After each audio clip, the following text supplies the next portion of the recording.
দেখা যাবে যে কিছু বয়স্ক মানুষ থাকবেন যারা অসুস্থ, উচ্চ স্বরে এমন কিছু করা যাবে না বা এমন কিছু করবো না যেটা আমার জন্য আনন্দদায়ক, অন্যের জন্য বেদনাদায়ক। এই সময় যে নামাজের সময়গুলো হবে ওই সময় যাতে আমার ধর্মীয় সম্প্রীতিটা বজায় থাকে।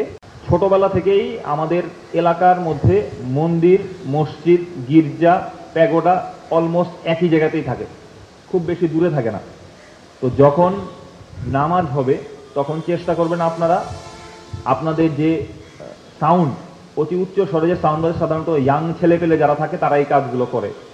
পুজো উপলক্ষে পাড়া বা মহল্লার পাশে একটা সাউন্ড স্পিকার দিয়ে জোরে জোরে গান বাজাচ্ছে, বাট একটু বুঝতে হবে যে এই সময় যে নামাজের সময়গুলো হবে ওই সময় যাতে আমার ধর্মীয় সম্প্রীতিটা বজায় থাকে, অন্যের যাতে ক্ষতি না হয়। আমাদের কোনো ধর্মই কিন্তু আমাদেরকে এই শিক্ষাটা দেয় না যে আমি আমার অনুষ্ঠান পালন করতে গিয়ে আরেকজনকে বিব্রত করছি বা ক্ষতি করছি।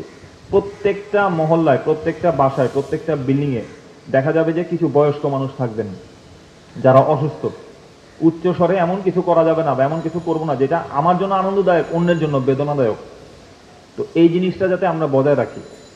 ঢাকের ব্যবহার, অন্যান্য যে কার্যক্রম সেটা ইট ইজ ওকে, শাখার ব্যবহার আপনারা যেটা করবেন সেটা কোনো সমস্যা নেই, ফাইন। বাট এই ডেস্কের এগুলো বাজানোর ব্যাপারে আপনারা একটু অবশ্যই, আমি আপনাদের সজাগ দৃষ্টি কামনা করি। এবং রাত্রিকালীন স্পেশালি বাজে এগুলো ইয়াং যারা হয় সাধারণত রক্ত গরম আনন্দ উৎসব করার জন্য করছে, একটু বুঝাতে হবে। আপনারা যখন আসবে মন্দিরে বা ইয়া করবে তখন এটা আপনারা একটু বুঝাবেন যে অন্যেরকে ক্ষতি করবে, অন্যকে বিরক্ত করে কিন্তু নিজের উৎসব পালন করাটা বেসিক্যালি কারোর জন্যই কামনীয় নয়। তো এই জিনিসটা যাতে আমাদেরকে বজায় থাকে।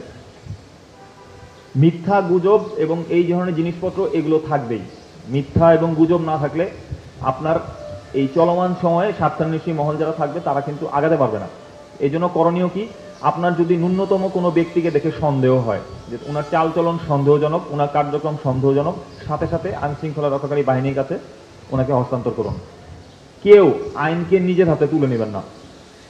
আপনাদের প্রতি আমার রিকোয়েস্ট, কেউ আইনকে নিজের হাতে তুলে নেবেন না। তাকে সাথে আপনাদের মণ্ডপের বাইরে যে তিনি থাকবেন আইন শৃঙ্খলা বাহিনী তাকে হস্তান্তর করুন। যদি না হয় তাকে রাখুন, আমাদেরকে অবগত করুন, থানায় অবগত করুন। আমি কথা দিচ্ছি আমাদের পৌঁছাতে যতক্ষণ, শুধু ক্যাম্প থেকে পৌঁছাতে যতক্ষণ, ততক্ষণ পর্যন্ত হোল্ড করে রাখবেন। বাট কোনো বিষয় নিয়ে মারামারি, ঝগড়া বিবাদ, ফ্যাসাদ, একটা ঘটনা তৈরি হয়ে যাওয়া, হাইপ হয়ে যাওয়া, এইসব জিনিস যাতে আমাদের মধ্যে না হয়। আমি আবার বলছি, অনেকে হয়তো চেষ্টা করতে পারে যে একটা সিচুয়েশন তৈরি করে কোনো মতে এই জিনিসটাকে দিয়ে একটা হাইপ তৈরি করা যায় কিনা, ভাইরাল হওয়া যায় কিনা, এই জিনিসটার সুযোগটা যাতে আমরা না দেই। আমরা যদি খারাপ ব্যক্তিকে খারাপ কাজ করার সুযোগ দেই, উনি এটা আরো করবেন। কারণ মনে রাখবেন, অনেকের জন্য এটা টাকা কামাই করার একটা রাস্তা। ভাইরাল হয়ে বা একটা চটকদার কথা বলে কাজ করা তার জন্য এটা ব্যবসা, বাট আপনার এবং আমার জন্য কিন্তু এটা ব্যবসা না। তো সেই জন্য আমরা চেষ্টা করবো যে এই ধরনের কার্যবলী করে কেউ যদি চেষ্টা করে কোনো সিচুয়েশন ক্রিয়েট করে, আমরা এটাকে আগে ডিফিউজ করে দেবো এবং সাথে সাথে তাকে থানায় বা সেনাবাহিনীর কাছে হস্তান্তর করবেন। আমরা আমাদের সিস্টেমে তাকে জিজ্ঞাসাবাদ করে আইন অনুযায়ী যে ব্যবস্থা আছে সেই ব্যবস্থা আমরা গ্রহণ করব। সোশ্যাল মিডিয়াতে আমরা যা দেখি, যা শুনি, সব কিছুই বিশ্বাস করার কিন্তু অ্যাকচুয়ালি কোনো গ্রহণযোগ্যতা নাই। বাংলাদেশে আমি যেখানে বড় হয়েছি বা যেখানে আমি আমার জন্ম, সেইখানে আমার সকালেই ঘুম ভাঙতে হচ্ছে মন্দিরের ঘন্টার শব্দ শুনে অথবা আপনার উলুধ্বনির যে শব্দ শুনে। আমার বন্ধু বান্ধব, আপনাদের আত্মীয় স্বজন সবাই যদি বলি, দেখবেন যে ঘুরে ফিরে হয় মুসলমান, বৌদ্ধ, খ্রিস্টান, আমরাই। আমাদের বাংলাদেশের মতো সৌহার্দ্যপূর্ণ সম্প্রীতি পৃথিবীর অন্য কোনো দেশে নাই, এটা পসিবল না।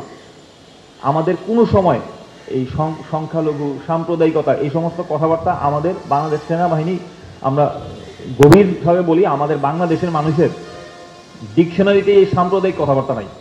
বাট আমরা এই যে কিছু মহল নিজস্ব কার্যগুলি চরিতার্থ করার জন্য এই ধরনের মানে সিচুয়েশন ক্রিয়েট করার চেষ্টা করে যে উনি হিন্দু, উনি মুসলমান, উনাকে এইভাবে অপমান করা হলো, উনাকে এইভাবে ইয়ে করা হলো। এই জিনিস ব্যক্তিগত শত্রুতার জের ধরে কেউ যদি কোনো কার্যবলী সম্পাদন করে ওইটাকে সাম্প্রদায়িক লাইনে প্রবাহিত করতে চায়, এটা কিন্তু একটা গর্হিত অপরাধ। তো আমাদেরকে বুঝতে হবে, ঠান্ডা মাথায় চিন্তা ভাবনা করতে হবে কেন সিচুয়েশনটা হলো, কি কারণে হলো।